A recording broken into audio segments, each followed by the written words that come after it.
Boa tarde, meu nome é Walter. Nós vamos falar agora sobre função, domínio e contradomínio de imagem. Função é um tema extremamente importante, tanto para a matemática quanto para várias outras ciências da natureza e várias outras áreas do nosso cotidiano, né? Em vários momentos a gente vê falando sobre isso, né? Quando a gente vai, por exemplo, para o noticiário, a gente vai analisar, por exemplo, evolução determinada, por exemplo, a evolução da Covid, né? A gente vê vários gráficos lá que descrevem a evolução ao longo dos meses, aquilo é uma função. A gente busca a todo momento tentar encontrar modelos, né, matemáticos, ou seja, relações matemáticas que possam descrever o nosso determinados fenômenos que acontecem ao nosso redor, né? Então esses são exemplos. Então é um conceito importante e que merece um estudo detalhado a respeito dele. Um exemplo de função para a gente poder começar a desenvolver algumas ideias a respeito é um exemplo simples que fala o seguinte: olha, ao irmos a um posto de gasolina, abastecer, é importante sabermos qual valor a ser cobrado, ou quanto podemos comprar com determinada quantia, né? Suponha que eu vou a um posto de gasolina cujo valor da gasolina é R$6, né? Então suponho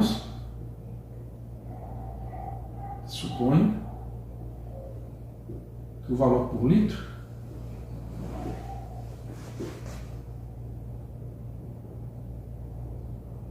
R$6, né? Eu quero saber o seguinte: qual vai ser o meu consumo, né? Se eu levar, por exemplo, 10 litros, se eu levar 20 litros de gasolina, né? Se eu levar 50 litros, quanto que eu vou pagar por isso? A gente pode estabelecer uma relação entre uma grandeza, vou chamar de L, tá? Que vai definir para mim a quantidade de litros que eu vou estar comprando, e uma quantidade Q, tá? Que vai dizer a respeito do meu consumo. Tá? Eu sei que se, por exemplo, eu levo 1 litro, eu pago R$6. Eu sei que se eu levo 2, R$12. Se eu levo 3, eu vou pagar 18.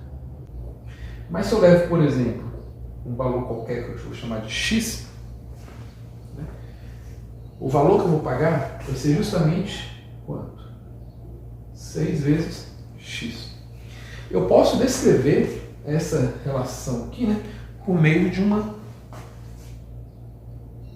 equação matemática da seguinte forma: Q é igual a 6 vezes X. Esse é um exemplo simples de função, onde que a gente tem que a variável Q aqui, ó, que me dá, por exemplo, o consumo, ela depende de quanto que eu estou comprando, quantos litros de gasolina que eu estou pegando.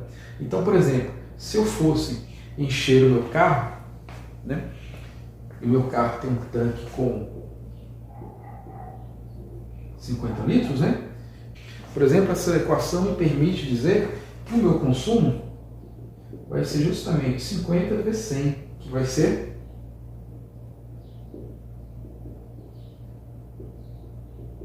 R$300. Então, eu pago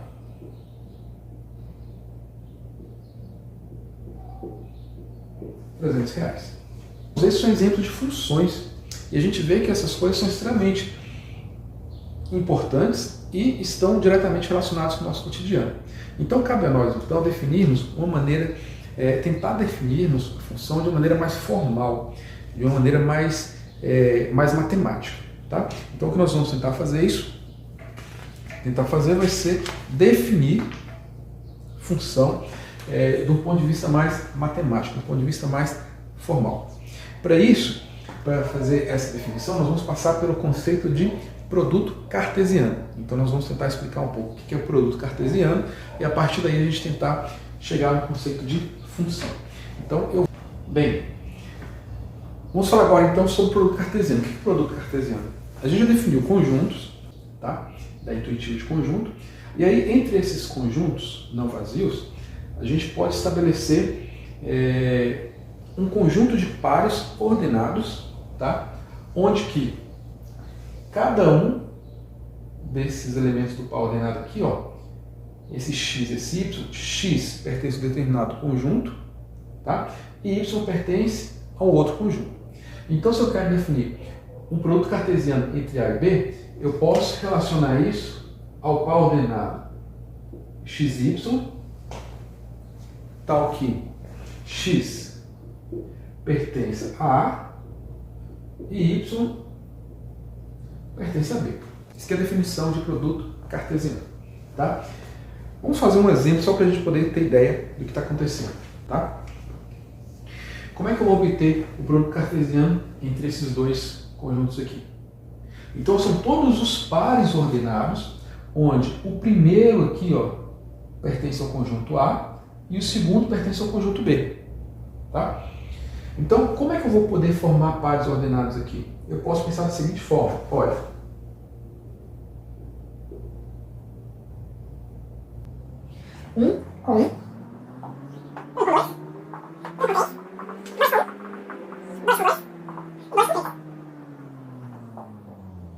então, esse aqui é o que nós chamamos de produto cartesiano. Tá? Esse produto cartesiano, eu sempre posso tentar extrair dele alguns subconjuntos. Né? A gente viu que todo conjunto possui um subconjunto. Né? No mínimo, o vazio está lá dentro. Então, eu sempre posso descrever vários subconjuntos a partir desse conjunto aqui.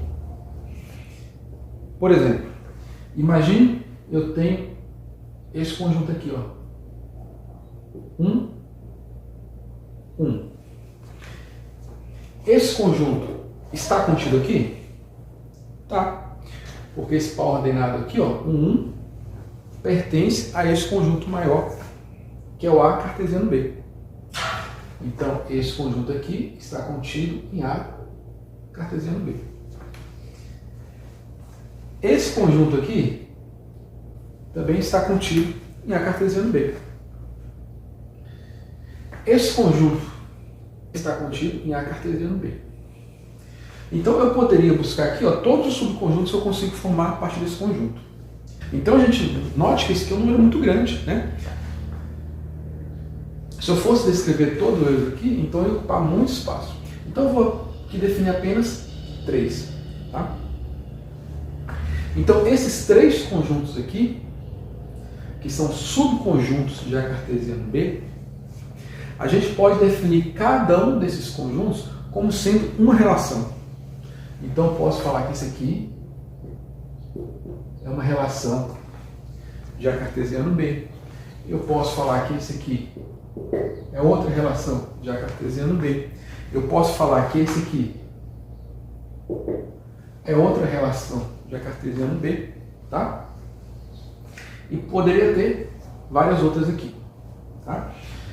Poderia ter, por exemplo, então isso aqui seria uma outra relação que também está contida em A cartesiano B. Bem, então todas essas relações aqui são relações que a gente obtém do produto A cartesiano B. Então eu posso representar essas relações por meio de uma notação de conjunto, mas eu também poderia representar essas relações por meio de um diagrama de flechas. Né? Então tem um conjunto A, tem um conjunto B. A é formado por elementos 1 e 2, e B é formado pelo conjunto 1, 2, 3. Tá? Por essa equação, eu digo que 1 está relacionando com 1. Então a relação R1 é representada por meio de diagrama de flechas dessa forma. A relação R2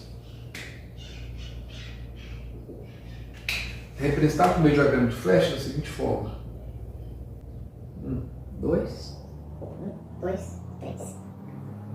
1 relacionado com 1 e 1 relacionado com 3. Relação 3. Representada. 1, 2, 1, 2, 3. A gente fala 1, 2, 2, 1, 2, 2, 1, 3. E a relação R4. Eu vou colocar aqui. 1,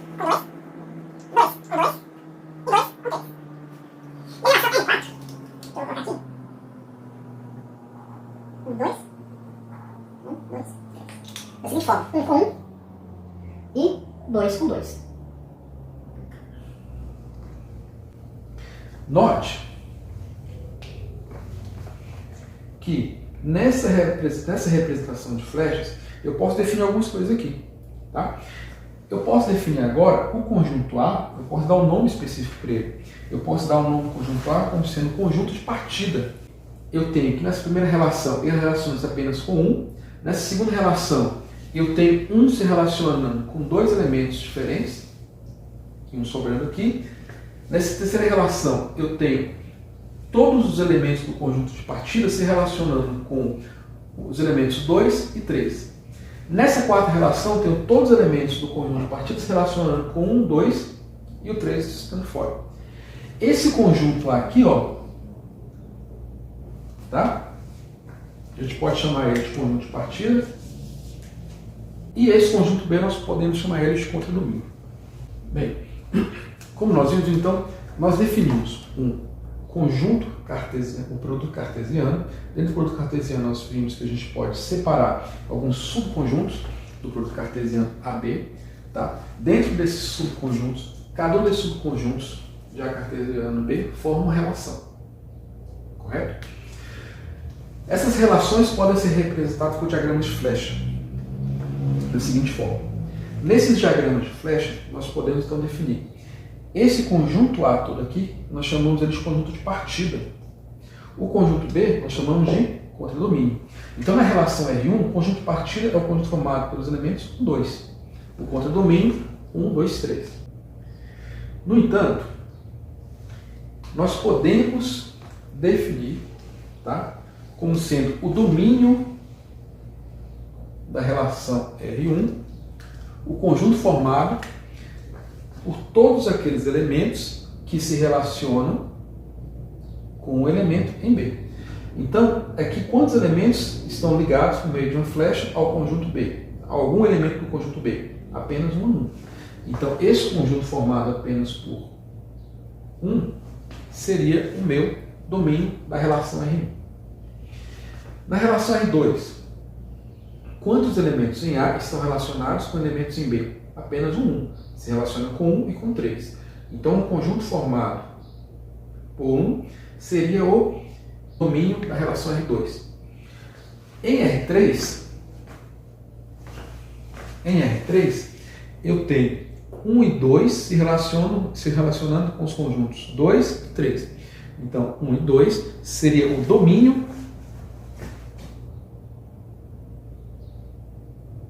da relação R3. Na relação R4, 1 e 2 se relacionando com 1 e 2. Então, esse aqui, o conjunto formado por 1 e 2, seria o domínio da relação R4.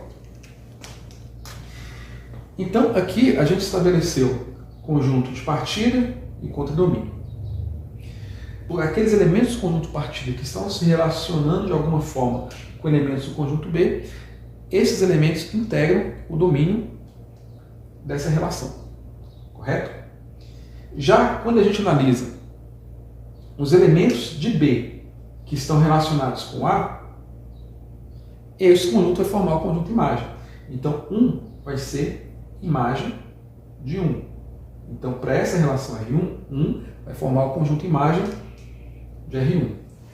Para essa relação R2, 1 e 3 estão relacionados com 1. Então, o conjunto imagem dessa relação R2 vai ser 1 e 3. Dessa relação R3, 2 e 3 estão relacionados com 1 e 2. Então, 2 e 3 vai formar o conjunto imagem da relação R3. Nessa relação R4, 1 e 2 estão relacionados com os elementos 1 e 2 do domínio da relação R4. Portanto, 1 e 2 vão formar também o conjunto imagem do conjunto da relação R4. Bem, então vamos relacionar isso aí em um plano cartesiano.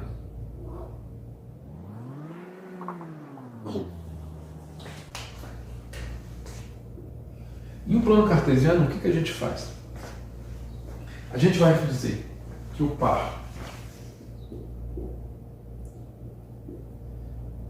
AB representa um ponto nesse plano cartesiano, onde que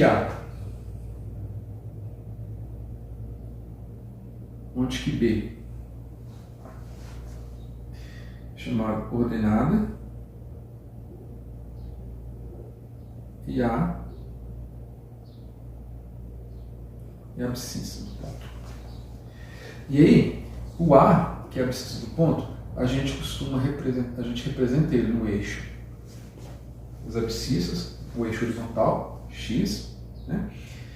E B, a gente representa ele no eixo vertical, o eixo das ordenadas. E aí, para poder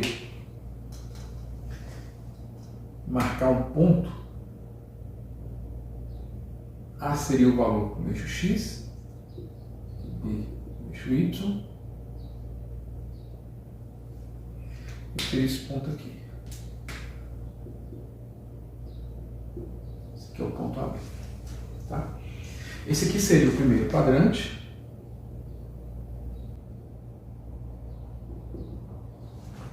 Esse aqui, segundo parente. E esse aqui, quarto parente.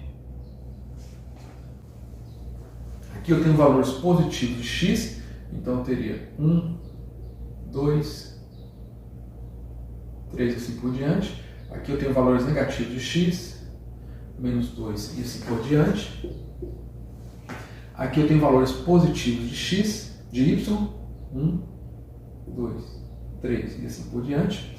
E aqui eu tenho valores negativos de y, menos 1, menos 2 e assim por diante.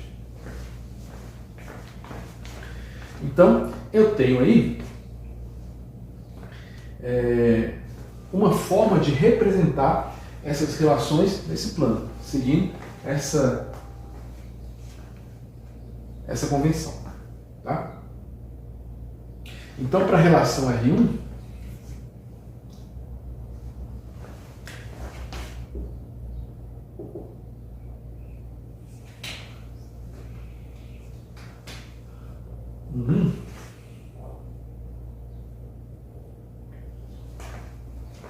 eu poderia representar assim.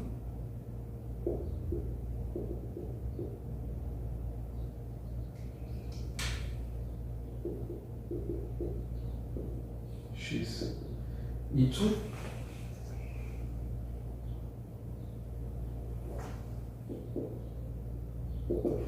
Para a relação R2, da mesma forma. Para a relação R3, 2, 3. Para a relação R4, então aqui a gente tanto pode representar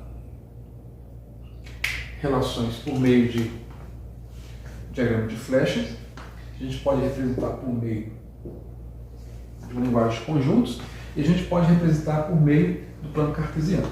Tá? Aqui eu gostaria de chamar a atenção porque dentre essas relações, né, a gente verifica aqui, ó, que tem uma relação que ela vai ser para a gente importante, tá? Que é essa relação R4 aqui. Essa relação R4 tem algumas características bacanas aqui, ó. Por exemplo, o conjunto de partida é igual ao domínio da relação, né? Então o domínio da relação é igual ao conjunto de partida. A outra coisa, ele associa um único elemento no domínio a um único elemento no contradomínio. Então 1 está relacionado somente com 1, 2 está relacionado somente com 2. O que não acontece, por exemplo, aqui, ó. 1 aqui está relacionado com 1 e com 3. 2 aqui está relacionado com 2 e com 3. Essa relação aqui é o que vai definir para a gente como função. Tá? Então nós vamos agora descrever o que é uma função. Então função na realidade é uma relação que ela, a cada elemento do domínio se relaciona a um único elemento do contradomínio. Como a gente viu anteriormente, a gente já exemplificou, a gente viu que existem algumas relações mais específicas, né, que nós chamamos de funções. E como é que a gente define isso? Então, seja A e B conjuntos não vazios, uma relação f de A e B é uma função se somente se todo elemento de A existir, estiver associado através de f a um único elemento de B, indicado por f é uma função de A e B, onde que a cada elemento de A a gente associa a um único elemento em B. Né? Nesse que f é uma função de A e B. Disso aí a gente pode dizer, por exemplo, que o domínio de f é o próprio conjunto A, né? O contradomínio é o próprio conjunto B, e aí a todos os elementos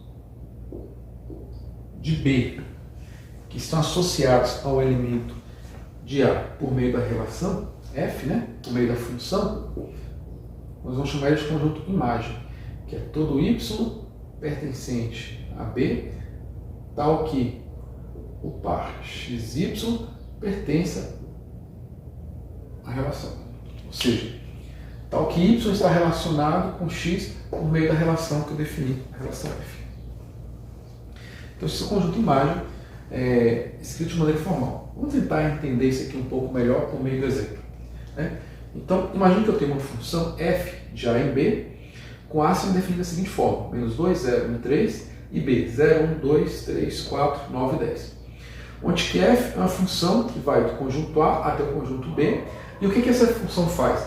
Ela leva um elemento do conjunto A ao seu quadrado no conjunto B. Né? Ou seja, f de x é igual a x ao quadrado. Então, se a gente representar isso aí por meio de um diagrama de flechas. E aí, o que essa função nos diz? Essa função nos fala que cada elemento x no domínio, né, menos 2, 0, 3, eu tenho que elevar no elemento que é o seu quadrado no contradomínio. Então, menos 2 ao quadrado vai dar 4. Então, aqui eu posso relacionar com esse aqui. Está relacionado com esse. 0 ao quadrado, 0. 1 ao quadrado, 1. 3 ao quadrado, 9.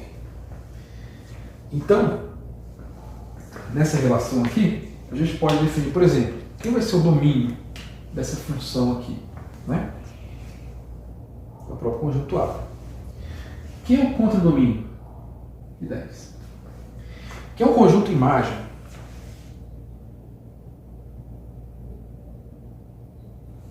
O conjunto imagem, a gente viu que são todos aqueles elementos do contradomínio que estão relacionados com o elemento do domínio.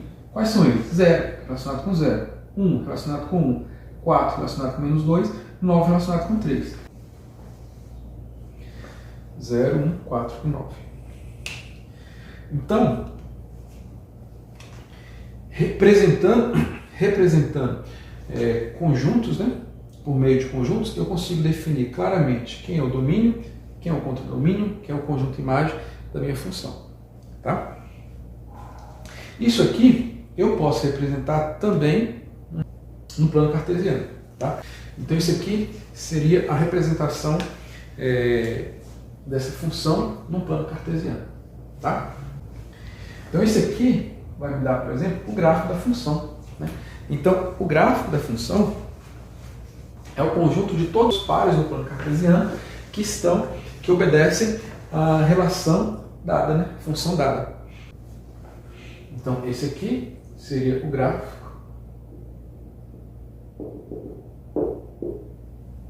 de f de x.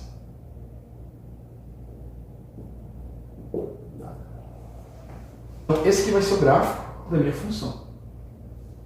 Nesse caso aqui, o domínio continua sendo números reais, o contradomínio também é um conjunto dos números reais, mas se eu pegar o conjunto imagem, se você verificar aqui, se você continuar andando, esse gráfico para cá, esse aqui vai continuar andando para cá, se você continuar andando para lá, esse aqui vai continuar diminuindo.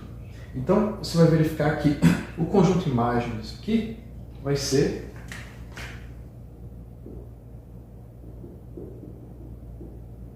também os reais. Tá? Isso aqui é um exemplo de função. A gente poderia definir também função através de uma relação dada da seguinte maneira. Também é uma função. Tá? Para todos os elementos aqui, eu estou associando apenas a um único elemento no conjunto, no contradomínio aqui. Todos os elementos aqui, eu associo apenas a um conjunto contradomínio aqui. Note, como é que eu posso verificar isso? Se eu traço uma reta vertical, uma reta paralela ao eixo Y aqui, você verifica que essa reta, ela toca o gráfico apenas em um ponto. qualquer que seja a reta vertical que eu pegar. Nesse caso aqui, qualquer que seja a reta vertical que eu pegar, só toco em um único ponto. Nesse ponto 1 aqui, se eu traçar uma reta, ela também só toca o gráfico em um único ponto. Por quê? Porque quando é 1, aqui é aberto e aqui é fechado. Então a imagem está aqui. Então nesse caso aqui também, a reta, essas retas verticais só tocam um gráfico em um único ponto. Então, para a gente poder identificar uma função por meio do gráfico, né, como que eu posso fazer isso? Se eu traçar retas verticais paralelas ao eixo Y, né, ao eixo vertical, ao eixo das ordenadas, essa reta só pode tocar o gráfico em um ponto. Se acontecer uma situação no qual ela toca o gráfico em mais de um ponto, nós dizemos que essa relação não é uma função. E com isso a gente terminou essa parte de definições de domínio, contra-domínio e imagem de uma função. Obrigado.